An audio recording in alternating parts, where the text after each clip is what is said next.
মানিকগঞ্জের সিংগাইর উপজেলা থেকে ভোটতন্ত্রে স্বাগত জানাচ্ছি। আমি তুষার আব্দুল্লাহ। ভোটতন্ত্রে আমরা আলোচনা করতে চাই যে সামনে 12ই ফেব্রুয়ারি নির্বাচন। আমরা দেখি যে যে কথাগুলো জাতীয় বাজেট বা বিভিন্ন সময় বলা হয় যে স্বাস্থ্য খাতে বরাদ্দ কম অন্যান্য দেশের চেয়ে বাংলাদেশে, এবং এই যে যতটুকু বরাদ্দ, যত সামান্য বরাদ্দ, সেইটারও অনেক রকম বরাদ্দের ফাঁকিও রয়েছে, সেটা একটা আমরা জানি। এবং বলা হয় যে স্বাস্থ্যখাত নিজেই অসুস্থ থাকে, সুতরাং স্বাস্থ্যখাতকে সুস্থ করার যে উপায়, সেই বুদ্ধিটা কি হতে পারে, সেই আলোচনাটা আমরা আজকে ভোটতন্ত্রে করতে চাই। আমি শুরু করতে চাই একদম আমাদের এখানে চর এলাকা থেকে একজন আছেন, তাই না?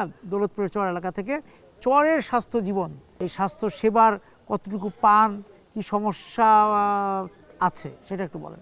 আচ্ছা, আমি মোহাম্মদ আসাদুল্লাহ, শিক্ষার্থী সরকারি দেবেন্দ্র কলেজ, এবং আমি হচ্ছে দৌলতপুর উপজেলার বাচামারি ইউনিয়নের একজন বাসিন্দা। আপনি একটু বললেন যে আসলে স্বাস্থ্যখাত নিজেই অসুস্থ। আসলে অসুস্থ কখন হয়? যখন ব্যাকটেরিয়া আক্রমণ করে বা আমাদের হচ্ছে বহির্জীবাণু দ্বারা আক্রান্ত হই আমরা। আসলে চরাঞ্চল হচ্ছে এমন একটা জায়গা, যে জায়গায় স্বাস্থ্য খাত বলতে কোনো শব্দ আমার মনে হয় সেখানে নেই। সেখানে একজন মানুষ অসুস্থ হলে কোথায় যাবে সে জানে না। সেখানে আমাদের নামমাত্র যদি একটা ইউনিয়ন স্বাস্থ্যকেন্দ্র থাকে, সেটার অবকাঠামো ব্যবস্থা একেবারেই দুর্বল, ভিত্তিহীন। আর আমরা উপজেলা পর্যন্ত আসি, সেখানেও খুবই বাজে অবস্থা।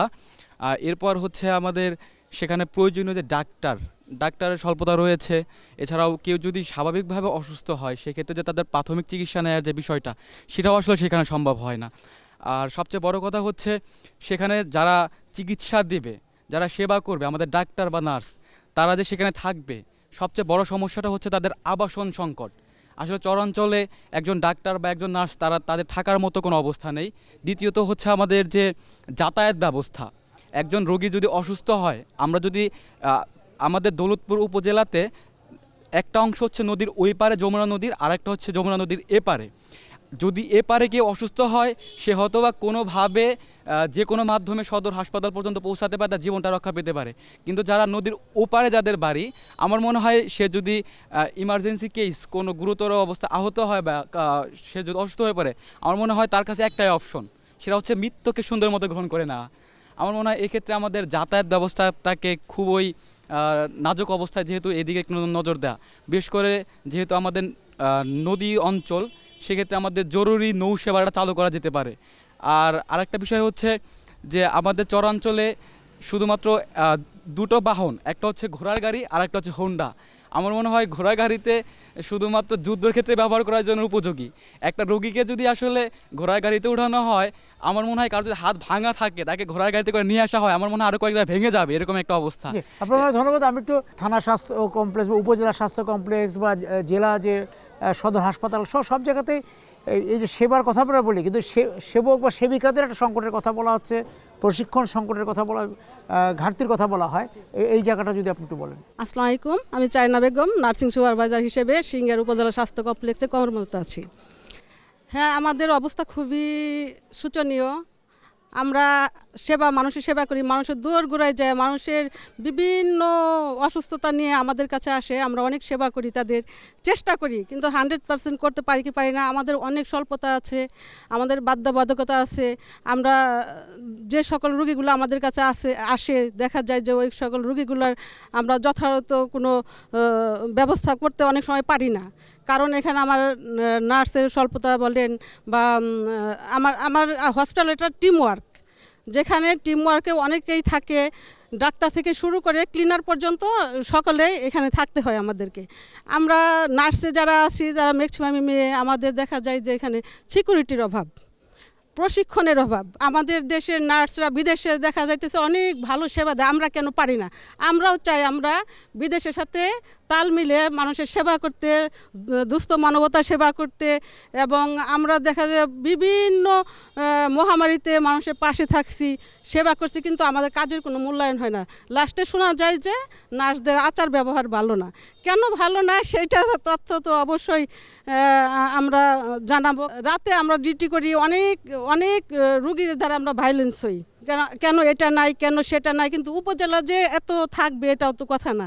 একজন রোগীর সাথে অনেক লোকজন আসে, তারা একজন এক রকমের কথা বলে, দেখা যায় আমার আসল কাজটা থেকে আমি সরে যাচ্ছি। উপজেলা স্বাস্থ্য কমপ্লেক্সে আসলে আপনি যদি বলেন কি, মানে আসলে কি থাকা দরকার আপনাদের কাছে, কি নাই আপা বলেন। আসসালামু আলাইকুম, আমি রিপন আক্তার।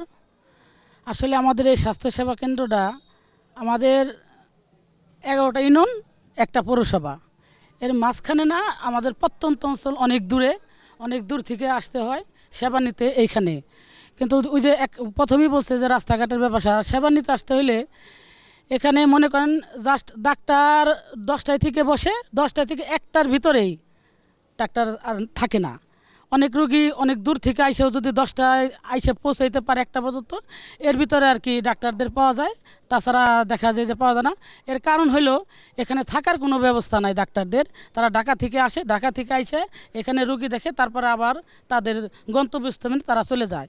আর এই স্বাস্থ্যকেন্দ্রটা আমাদের এমনই অবহেলিত, আমাদের এখানে বর্তমান যে রাজনীতি যতগুলোই আসছে এই পর্যন্ত ক্ষমতায়, কিন্তু স্বাস্থ্যসেবার ক্ষেত্রে সবসময় অবহেলিত। আর ভিতরে গেলে দেখা যায় যে বাথরুম, যে টয়লেটগুলা আর রুগীদের যে বেডগুলা, এটা তো ডাক্তারদের কিছু করার নাই।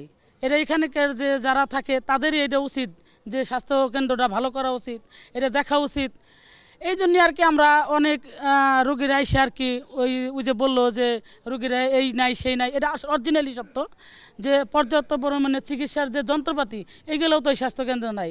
এগুলোর অভাবটা আমরা যেমন এখান থেকে যখন টেস্ট টুস্ট দেয় আমরা কই যাব, এখানে যখন পারি না আমাদের সাভার ঢাকা ওইখানে যাইতে হয় এই টেস্টগুলো করানোর বেসরকারি জন্য। ক্লিনিকে যেতে হয়। হ্যাঁ হ্যাঁ, সরকারি ক্লিনিক বা বাইরে প্রাইভেট ক্লিনিকে যাইতে হয়, যে এখানে সেবা আমরা ওইরকম পাইতেছি না, তখন আমাদের বাধ্য হয় বাইরে যাইতে। আপনার অনেক ধন্যবাদ। আমরা বিরতিতে যাব, ভোটতন্ত্রে ফিরে এসে এই স্বাস্থ্য কমপ্লেক্সের যে নিজস্ব যে রোগগুলোর কথা এই পর্যন্ত আমরা শুনলাম, সেইটার আসলে মূল কারণগুলো কি সেটা আমরা সেই আলোচনা যাব। আপাতত বিরতিতে যাচ্ছি।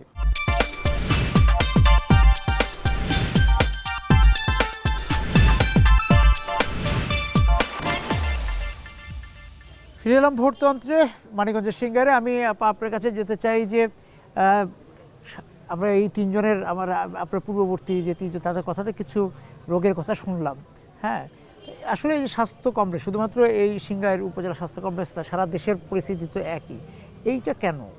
Amrapali fruit syrup, real magic in every drop.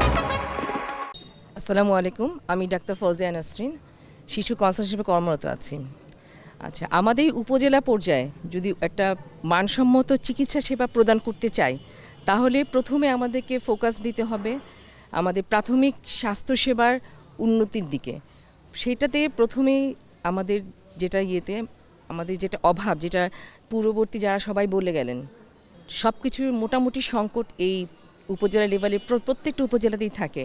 চিকিৎসক সংকট, সেবিকা সংকট, ক্লিনার সংকট, ওয়ার্ড বয় সংকট, ওষুধ সংকট, প্যাথোলজির বিষয়ে সংকট, যন্ত্রপাতি, অ্যাপারেটাস, রিএজেন্ট, সব কিছু সংকট। এগুলি মোটামুটি সব কিছু যদি সব ঠিকঠাক মতো চলে, সেই ক্ষেত্রেই একটা সম্ভব যে পূর্ণাঙ্গ একটা চিকিৎসা, উন্নত একটা চিকিৎসা, যারা এখানে আসবে সবাই সব কিছু পাবে। এই সংকটের কারণ কি? মানে বরাদ্দটা কম দেওয়া হচ্ছে নাকি? বরাদ্দ তো কম আছেই, তাছাড়া মেইনলি আমাদের জনবল সংকট। জনবল, যেমন আমাদের এই কনসালটেন্টদের রুমে, প্রতি রুমে একজন পিওনও নেই। যে একটা ট্রায়েজ, যেটা আমাদের একটা মেডিকেল টার্ম আছে, যে ট্রায়েজ একটা সিলেকশন, সেটা হচ্ছে কি যে রোগীটা সবচেয়ে বেশি অসুস্থ সে সবচেয়ে আগে ছুটবে, সেই সিলেকশনটা কে করবে? যে ও যে অসুস্থ ওকে আগে দিতে হবে, ওই জিনিসটাই তো নাই। সার্জিক্যাল অ্যাপারেটাসে সার্জারি যে হবে, সার্জারির জন্য যেই জিনিসগুলো প্রয়োজন সেই সব কিছু নাই আমাদের এখানে। তো সার্জারি কোথা থেকে হবে? সার্জারির জন্য যেতে হবে অন্য জায়গায়।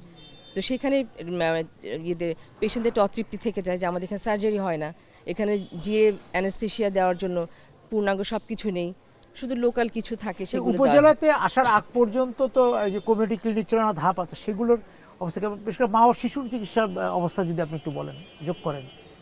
কমিউনিটি ক্লিনিকে সে খুবই প্রাথমিক পর্যায়ে, হ্যাঁ, কমিউনিটি ক্লিনিকে কিছু মানে দেওয়া থাকে যে কয়েকটা রোগের চিকিৎসা এবং কিছু ফিক্সড ড্রাগ দেওয়া থাকে, যে ওই ড্রাগগুলি ওরা পাবে।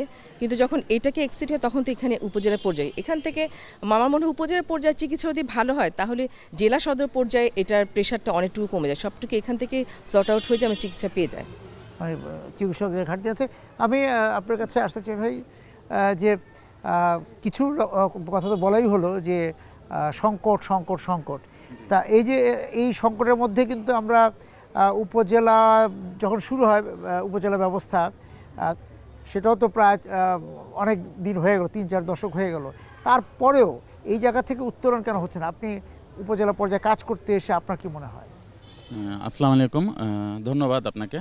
আমি ডক্টর ফয়সাল, মেডিসিন কনসালটেন্ট।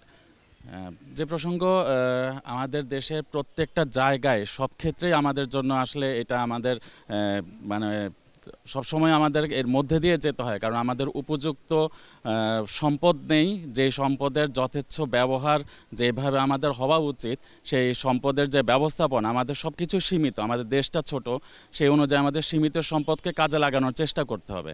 কিন্তু এই সীমিত সম্পদ কাজে লাগানোর জন্য যে উপযুক্ত প্রশিক্ষণ, যে ব্যবস্থাপনাটা দরকার, আমার মনে হয় সেটা একদম যে স্বাস্থ্যর যে একদম প্রান্তিক পর্যায় থেকে একদম বিশেষজ্ঞ জায়গা, যে জায়গা থেকে নিয়ন্ত্রিত হয়, একদম স্বাস্থ্য মন্ত্রণালয় থেকে বাজেট বরাদ্দ থেকে শুরু করে সম্পূর্ণ জায়গাটাই আমার মনে হয় এখানে একটার সাথে একটা জড়িত।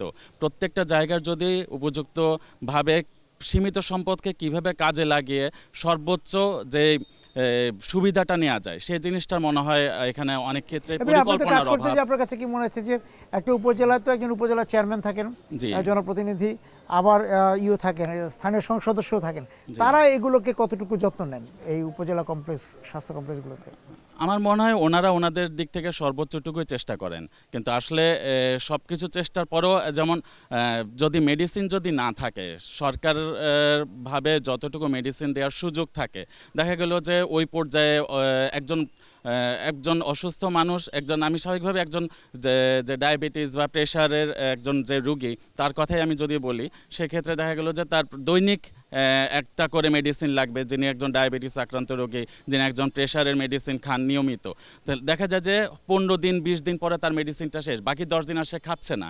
তখন তার কিন্তু দেখা যাচ্ছে এখানে তার গ্যাপটা হয়ে যাওয়ার কারণে তার পরবর্তী বিভিন্ন রকম জটিল রোগে সে আক্রান্ত হয়ে যায়, সে কিডনি রোগে আক্রান্ত হয়ে যায়, সে হার্টের রোগে আক্রান্ত হয়ে যায়, সে স্ট্রোকে আক্রান্ত হয়ে যায়। কিন্তু যদি এই জায়গাগুলি নিয়মিত যদি থাকে, কিছুদিন দেওয়ার পরে কিছুদিন থাকছে না, কারণ এটা উপযুক্তভাবে বরাদ্দ আসছে না।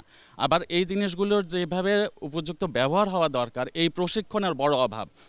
যেখানে উন্নত দেশে এখন রোবোটিক সার্জারিতে চলে যাচ্ছে, আমাদের পার্শ্ববর্তী দেশগুলোতে, দক্ষিণ এশিয়ার দেশগুলোতে যেমন যেভাবে অনেক উন্নত প্রযুক্তির ব্যবহার হচ্ছে, সেই জায়গায় আমরা এখনও সেই 20-30 বছর আগের জায়গাতেই পড়ে আছি।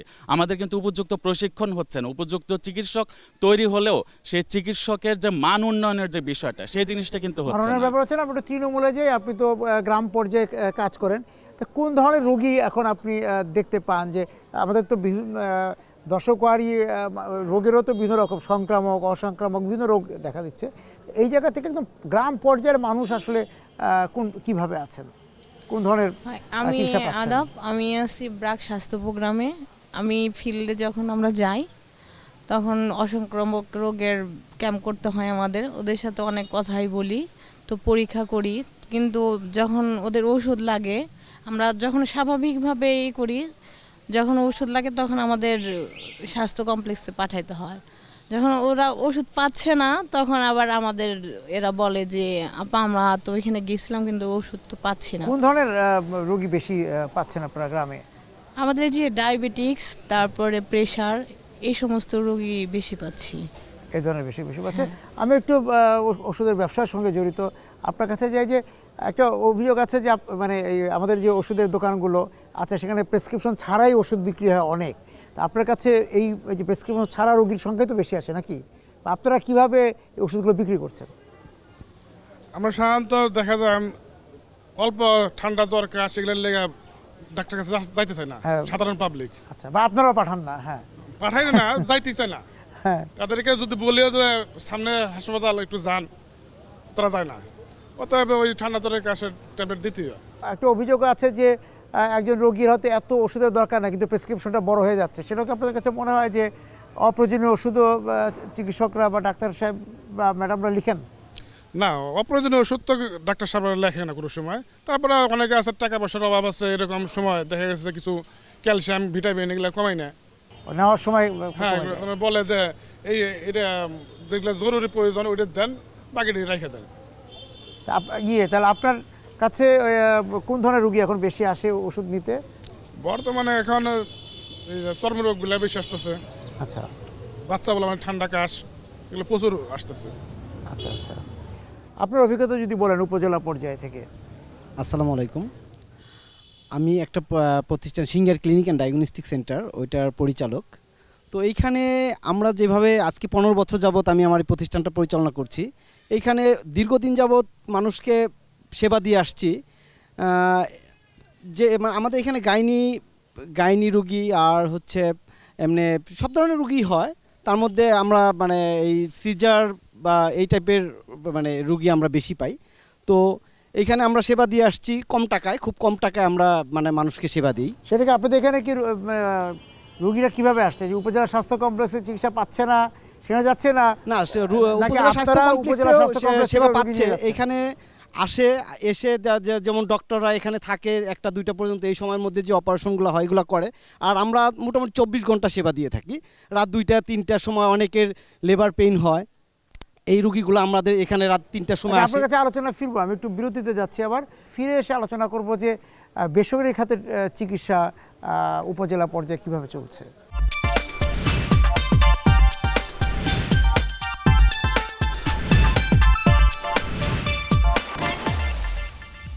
ফিরে এলাম ভোটতন্ত্রে। আমি আপনার কাছে ছিলাম যে তাহলে এখানে এই যে সিংগাইর বা এই পুরো মানিকগঞ্জ জেলার কথা যদি আমরা বলি, সেখানে কি রোগীদের এই যে সরকারি যে হাসপাতালগুলো আছে সেগুলোর চেয়ে কি বেসরকারি হাসপাতালের প্রতি ভরসাটা বেশি?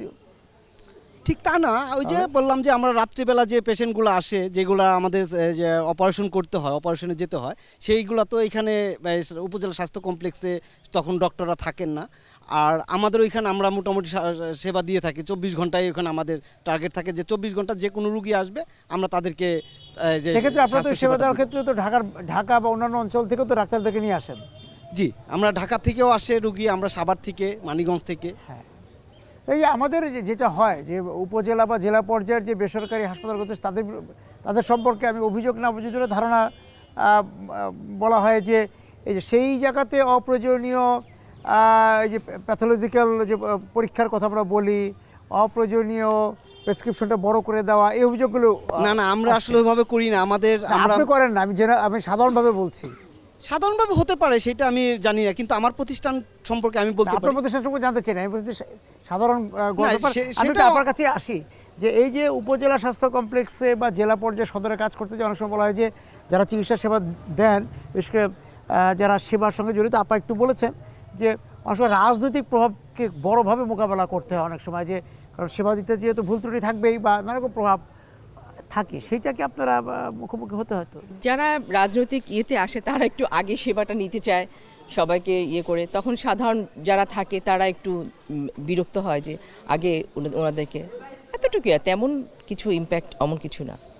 ভাই একটু বলবেন এই বিষয় নিয়ে। জি, রাজনৈতিক প্রভাব আসলে বলতে যেটা আমরা ধারণা করি এটা অন্যান্য ক্ষেত্রে হয়তো বা সম্ভব, কিন্তু চিকিৎসা ক্ষেত্রে রাজনৈতিক প্রভাব বলার খুব বেশি সুযোগ নেই। কারণ অ্যাকচুয়ালি এখানে সবাই আসে সেবা নেওয়ার জন্য, সবার চেষ্টাটা থাকে আমি কত দ্রুত সেবাটা নিয়ে আমি বাড়ি ফিরে যেতে পারি, আমি ওষুধগুলো ঠিকমতো পাচ্ছি কিনা সেটা সবার চেষ্টা থাকে। তো এখানে হয়তো বা রাজনৈতিক প্রভাব এইটুকুই যে আপনি একটু ওনাকে আগে সেবাটা দিবেন, আমাকে হয়তো বা এই মেডিসিনগুলো একটু দেওয়ার ব্যবস্থা করবেন, এইটুকুই। কিন্তু এর বাইরে আলাদাভাবে আমার কাছে এরকম আর এমনিতে না, সেবা ছাড়াও যে এই যে চিকিৎসকদের থাকা না থাকা, যে কেউ সুবিধা নিয়ে ধরেন আপনার এখানে 10 জন চিকিৎসক থাকার কথা, সেখানে 6 জন, বাকিরা আসলে উচ্চশিক্ষার জন্য ঢাকায় চলে গেছে বা অন্য জায়গায় বদলে চলে গেছে, তাদেরকে রাখা যাচ্ছে না, সেই বিষয়গুলো তো থাকে। এই বিষয়গুলো তো আসলে এইরকম যারা সরকারি বিধিমালা অনুযায়ী যে উচ্চশিক্ষায় যাবে, এটা সেই বিধিমালা অনুযায়ী যেতে হয়। এর বাইরে কেউ ব্যক্তিগতভাবে রাজনৈতিক প্রভাব খাটিয়ে যাওয়ার কোনো সুযোগ থাকে না সাধারণত, কারণ সরকারি একটা বিধিমালা আইন অনুযায়ী প্রত্যেককে চলতে হয়, প্রত্যেক সরকারি কর্মকর্তাকে।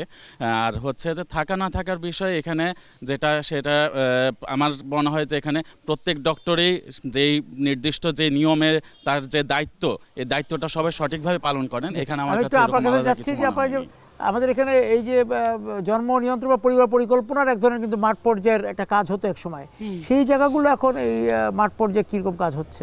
আছে, কিন্তু ওই রকম না, আগের মতো না। এখন মনে করেন ওই যে কমিউনিটি ক্লিনিকগুলো হয়েছে না, এগুলো হওয়াতে মনে করেন ওখানে মানুষ যায়, কিন্তু ওখানে যায় তো সেবাটা পাইতেছে না ওইরকম। ওখানেও তো মনে করেন ওরকম ওষুধপাতি যে বললো যে ওষুধপাতি পাওয়া যাচ্ছে না, ওইখানে যায় তো সেবাটা মানুষ নিতে পারতেছে না। আগে যে বাড়ি বাড়িতে যায় ক্যাম্প করে এই বসতো যে আজকে ঠিকে দেওয়া হবে, আজকে ওই জায়গায় সব রোগী ওই বাড়িতে আসবেন, ওই সেবাটাই আমার কাছে মনে হয় ভালো ছিল। বর্তমান কমিউনিটি ক্লিনিকে যে আজকে গেলে পাওয়া যাবে বা কালকে পাওয়া যাবে না, ওরকম সময় পাওয়াও যায় না। আমরা একটা চরের খবর নেই যে বলছিলাম যে মাঠ পর্যায়ে যে পরিকল্পনার যে এক ধরনের কার্যক্রম ছিল, সেই জায়গাগুলো এখন কতটা আপনি সক্রিয় দেখতে পান? শঙ্কা বলতে আসলে ওখানে পরিবার পরিকল্পনার বিষয় যারা স্বাস্থ্যকর্মী আছে তারা তাদের পক্ষ থেকে যথেষ্ট চেষ্টা করেন, কিন্তু আমার মনে হয় সেটা আসলে জনবলের তুলনায় তাদের স্বাস্থ্যকর্মীর সংখ্যা খুবই কম। আর আরেকটা বিষয় হচ্ছে যে আমার মনে হয় যেহেতু তারা চরাঞ্চলের মানুষ, এখানে নারী পুরুষ সবাই হচ্ছে একসাথে কর্মজীবী, তাদেরকে কর্ম করে খেতে হয়। হয়তো বা স্বাস্থ্যকর্মী যখন বাড়িতে যাচ্ছে তখন সে থাকছে না, আর যখন সে থাকছে তখন স্বাস্থ্যকর্মী যাচ্ছে না। আসলে তাদের মধ্যে একটা বিশাল লেভেলের কমিউনিকেশন গ্যাপ থেকে যাচ্ছে। দিন শেষে আসলে মনে হচ্ছে আমাদের যে কাঙ্ক্ষিত যে সেবাটা সেটা কখনো হয়ে উঠছে না। সেটা হয়ে উঠছে না। আমি আবার একটু সেবা খাতে যাই যে এই প্রশিক্ষণের যে ব্যাপারটা আমরা বলছি, যে আমরা উপজেলায় আছি, সদর হাসপাতালেও একই অবস্থা। আপনার বেসরকারি খাতের এই যে সেবাটা আপনি কী দেখছেন যে নার্সদের মানের দিক থেকে? আপনার সরকারি হাসপাতাল আপনি বলছেন যে সেবাটা প্রশিক্ষণের ব্যাপার, ওইখানে কি খুব প্রশিক্ষিত সেবক সেবিকা পাওয়া যাচ্ছে? না, আমি মনে করি যে ওইখানে কোনো প্রশিক্ষিত সেবক সেবিকা পাওয়া যাচ্ছে না, কারণ আমার ধারণা এটা খুবই কম লেভেলে, খুবই কম। আমরা যারা ডিপ্লোমা করে আসছি, অনেকে আমাদের বিএসসি করা আছে, এমপিএস করা আছে, আমরা অনেক ডিগ্রিধারীও আছি, কিন্তু আমরা যেভাবে সেবার মানটা বা আমরা যেভাবে বুঝবো এটা, কিন্তু যে প্রাইভেট সেক্টরে হয়তো ডাকলে আসেই হয়, আমার লোক স্বল্পতা হয়তো ওইভাবে যাইতে পারে না, কিন্তু সেবার মান যে একদম বেসরকারিতে আমাদের চেয়ে খুব ভালো দেবে এটা না। 10 জন রুগী নিয়ে দেখে একজন নার্স আমি কাজ করতেছি বা 2 জন নার্স কাজ করছি, সবাইকে আমি সমানভাবে সময় দিতে পারছি না। ওইটা খুব সিরিয়াস হচ্ছে, আমি ওইখানে চলে গেছি বা ওইখানে একজন রুগী আবার ডাকতেছে, আমি যাই সাথে পারলাম না, এই যে এর জন্য বলে যে সেবার মানটা আসলে আমরা 100% বেসরকারি হাসপাতালগুলোতে আপনারা নার্সিং স্টাফ কিরকম পাচ্ছেন? খুব দক্ষ পাচ্ছেন কি? না, আমরা দক্ষ পাই, ডিপ্লোমা করা বিএসসি করা এরকম নার্সও আমাদের আছে। এইগুলা আমাদের এদের সাথে একজন একটা শিফটে যদি আমার হসপিটালটা ছোট 10 বেডের হসপিটাল, এখানে দেখা গেছে একটা ডিপ্লোমাধারী একটা নার্স থাকলে তার সাথে অ্যাসিস্ট্যান্ট হিসেবে আমরা আরও 2-1 জনকে নিয়ে থাকি, যারা করে পড়াশোনাও করে, পাশাপাশি আমাদের এখানে নার্সিংও শিখে কাজ করে আর কি, হেল্পিং হ্যান্ড হিসেবে। ভোটতন্ত্র আবার বিরতিতে যাব। ফিরে এসে আপনাদের কাছে জানতে চাবো যে যেহেতু 12ই ফেব্রুয়ারি ভোট, এবং ভোটের যে নতুন যারা সরকার গঠন করুক বা রাষ্ট্র পরিচালনার দায়িত্ব রাখুক, তাদের কাছে আপনাদের স্বাস্থ্যখাত নিয়ে প্রত্যাশাটা কী চান, সেই বিষয়টা আমি জানতে চাবো। দর্শক, আবারও যাচ্ছি ভোটতন্ত্রের বিরতিতে।